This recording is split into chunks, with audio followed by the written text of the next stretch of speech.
என்னத்தான் வகை வகையாக சாம்பார் வச்சாலும் இந்த வெங்காய சாம்பார்னு ஒன்று வைப்பாங்க பாருங்கள். தண்ணியாக வைப்பாங்க. இந்த சாம்பாருக்கு கிள்ளி போட்ட சாம்பார்னு இன்னொரு பேர் இருக்குங்க. வெறுமனே வைக்கிற இந்த சாம்பார் அவ்வளோ டேஸ்ட்டாக இருக்கும் சாப்பிட்றதுக்கு. இந்த சாம்பார் சின்ன வெங்காயம் மட்டும் போட்டு செஞ்சு பாருங்களா, ரொம்ப ரொம்ப சுவையாக இருக்கும். இதுக்கு 150 கிராம் சின்ன வெங்காயத்தை தோலை உரிச்சிட்டு நீல வாக்கில் வெட்டி வச்சுக்கிறேன். இப்போ ஒரு கப்பு துவரம்பருப்பை நல்லா வாஷ் பண்ணிவிட்டு குக்கரில் சேர்த்துட்டு ஒரு டம்ளர் மட்டும் தண்ணி ஊற்றி 2 விசில் வச்சு எடுத்துக்கோங்க. ரொம்ப பருப்பு குழஞ்சிடக்கூடாது.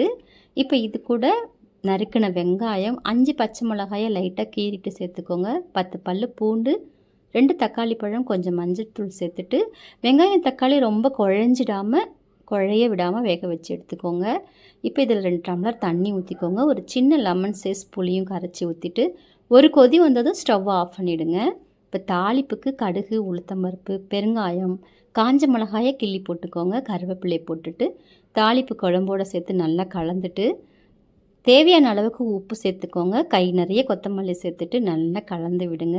நல்லா கமன்னு நல்ல மணமாக இருக்கும் இந்த சாம்பார் சாப்பிட்றதுக்கு. மீன் பொரித்து வச்சுக்கலாம், கறி வறுத்து வச்சுக்கலாம், ஊறுகாய் வச்சு கூட சாப்பிட்லாம். ரொம்ப டேஸ்ட்டாக இருக்கும்.